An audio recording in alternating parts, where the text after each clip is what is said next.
आणि यानंतर पाहूयात काही महत्त्वाच्या बातम्या। कल्याणमध्ये शिंदेंच्या शिवसेनेकडून स्वबळाचा नारा। शिवसेनेचे जिल्हाप्रमुख अरविंद मोरे यांचा स्वबळाचा नारा।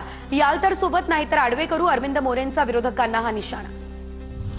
बदलापुरात एकनाथ शिंदेंना किसन कथोरे यांचा धक्का। शिंदेंच्या सेनेला बाजूला सारत बदलापूर शहरात महायुतीमधील भाजप आणि अजित पवारांच्या राष्ट्रवादीची युती जाहीर। गेल्या काही महिन्यांमध्ये किसन कथोरे आणि वामन म्हात्रे यांच्यामध्ये सुरू आहे शाब्दिक चकमक। शरद पवार यांच्या राष्ट्रवादी पक्षामध्ये संघटनात्मक बदल होण्याची शक्यता। महबूब शेख यांच्या जागी पक्षाच्या युवक प्रदेशाध्यक्षपदी रोहित पाटलांच्या नियुक्तीची शक्यता, सूत्रांची माहिती। मनसे आणि ठाकरेंच्या सेनेचा आज ठाणे महानगरपालिका मुख्यालयावरती मोर्चा। ठाणे महापालिकेतील भ्रष्टाचार आणि विविध समस्यांबाबत मोर्चाचं आयोजन। या मोर्चामध्ये दोन्ही पक्षाचे नेते होणार सहभागी। सचिन घायवळच्या शोधासाठी गुन्हे शाखेची 4 पथकं वेगवेगळ्या भागात रवाना। सचिन घायवळ सध्या महाराष्ट्रातच लपला असल्याचा तपास यंत्रणांना संशय।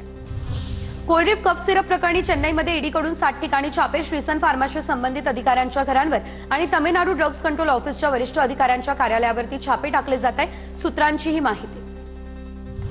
नागपूरमधल्या वानाडोंगरीमध्ये सरोदीपुरा या भागातील एकाच घरामध्ये 200 मतदार। आमदार मेघेंच्या या मतदारसंघातील मतदार यादीमध्ये घोळ। पवारांच्या राष्ट्रवादीचे नेते दिनेश भंग यांचा। नाशिकमधल्या सरकारवाडा पोलीस ठाण्याच्या हद्दीतील गोळीबार प्रकरणात मामा राजवाडेसह इतर आरोपींना आज कोर्टात हजर केलं जाणार। या प्रकरणातील इतर आरोपी अद्यापही फरार।